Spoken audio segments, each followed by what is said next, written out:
sorts of conversations are supposed to be documented and logged. It doesn't have to be revealed to the public, but they're supposed to be documented and logged. The very fact that they are having secret convos like this that are slated to be deleted is dangerous. It is a way to skirt accountability.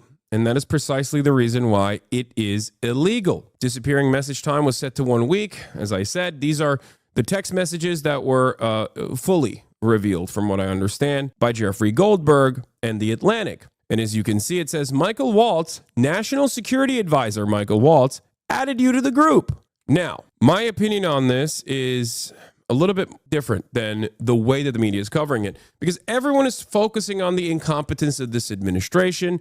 Everyone is focusing on the national security issues that this presents. As someone who thinks that the American actions against the Houthis is completely unjustifiable and on the wrong side of history and on the wrong side of morality, I don't necessarily care that they are being incompetent. And I've always maintained that I'm pro-leaks. And there it is. This is from April 14th, 2023. Leaks are good. I'm pro-leaks. I am always pro-leaks and will continue to be pro-leaks. This is how good journalism happens.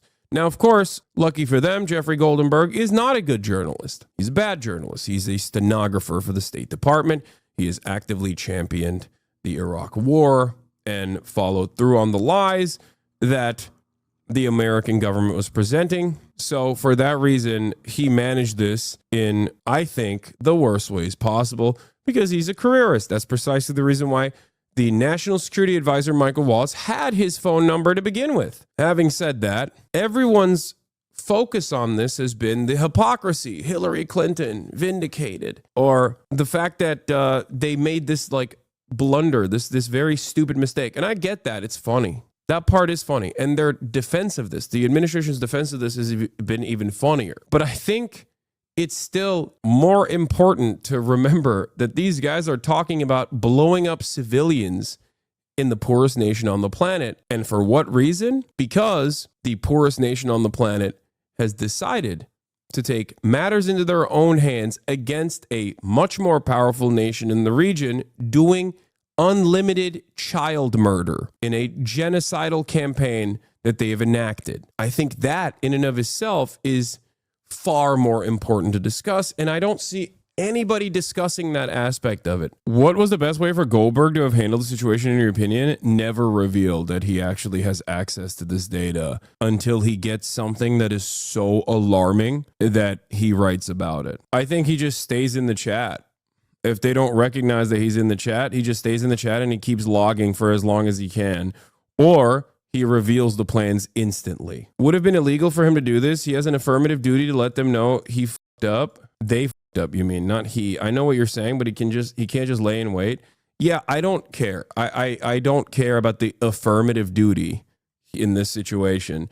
I don't think you guys understand. I am an unconditional supporter of Edward Snowden, Julian Assange, Chelsea Manning, and many others. So you're not going to get me to go, yeah, he actually shouldn't gather as much intel as possible and then blow the whistle on all of it. What are you talking about? He's a journalist. The expectation from us as American citizens should not be to have journalists play ball with the State Department. Virtually every big investigation, from the Pentagon Papers all the way back to uncovering the massacres in Vietnam, shouts out to Seymour Hersh for that, they were all actions that were inherently against the State Department's opinions and goals, and they were illegal technically. Modern liberals have unironically forgotten about what journalism is supposed to be. Playing ball with a government is not what journalism is. But of course, that's the reason why Mike Waltz, the freaking national security advisor to the Trump administration, has Jeffrey Goldberg's phone number to begin with. It is the heart of the problem with modern journalism. It is part of the reason why people don't trust journalists in general. Look, Sarah, as you're just saying there, we're getting an extraordinary minute-by-minute look at some of those messages now that The Atlantic has published in the wake of the president's and others' assistance yesterday. There was no classified information in these, but we're also getting a peek behind what led to the publishing of these. The Atlantic, we're told, as they're writing in the magazine this morning, that they alerted the White House and other national security agencies and said that they did plan to publish and ask if there were any objections. So the White House press secretary is pushing back again this morning, a very familiar page from the Trump playbook, and again attacking the Atlantic, calling it a hoax, going after. They should also be sucking up to the Atlantic, you know what I mean, for not immediately leaking this information, which they should have, in my opinion. He should be kissing Goldberg's feet for not immediately verifying whether or not this group chat had any veracity. Like, that's another thing. Jeff Goldberg being like, oh, I thought it was a joke. Like, dude, what is wrong with you? You are the editor-in-chief of a prominent legacy media publisher, and you didn't, like, you had this incredible scoop dropped on your feet, placed upon you on a silver platter, and you didn't investigate further. You didn't, like, try to see if these numbers were actually the numbers of the people that you were in the group chat of, to figure out whether or not this was a real conversation taking place, and then instantly report on it. Every part of the story frustrates me as someone who does a lot of media criticism, okay? You're not a random guy. You should know better. And then he left the group chat too. He's like, I'll see myself out. Peace, boys. Every part of this is so frustrating. Him saying he thought it was a joke is a lie, bro. Yeah, I'm willing to bet that is a lie. Yes. Good morning, Robin. This morning, all eyes once again on the White House. This has been an extraordinary 24 hours with the president and some of his most senior cabinet officials trying to brush off this story by attacking the reporter Jeffrey Goldberg.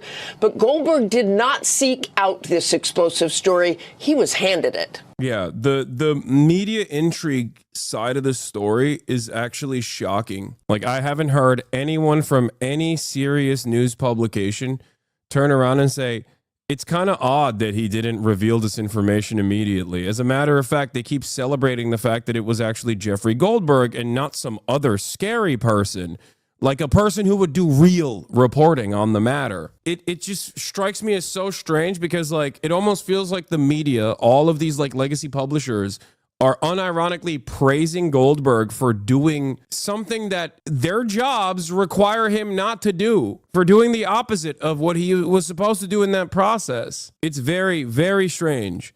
I don't know. Michael Waltz claimed that he's never met, don't know, never communicated with Jeffrey Goldberg. Here's a photo of Waltz standing next to Goldberg during a 2021 event at the French embassy. The event Waltz attended, a Q&A with French filmmaker, was moderated by Goldberg. He's right behind him, dude.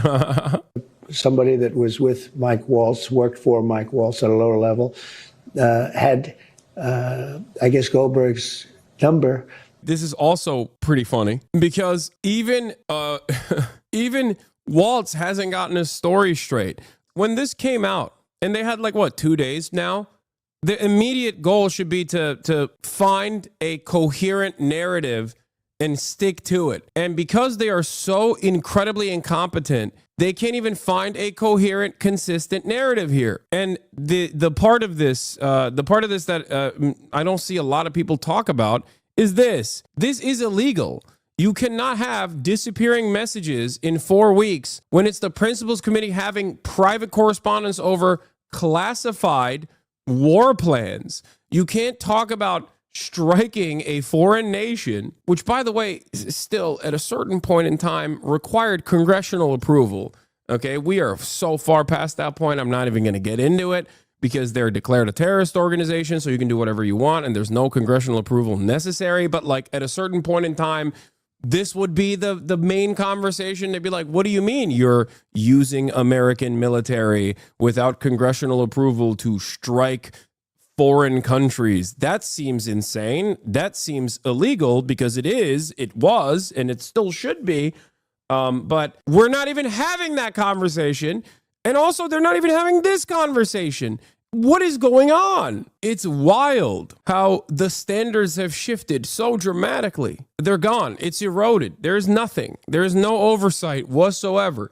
You got a bunch of dudes in a group chat with their personal phones with disappearing messages going, yeah, we should strike this place next. Yeah, hell yeah. I didn't even look to see who else was in this group chat. I'm sure it's fine. It's copacetic. Let's go.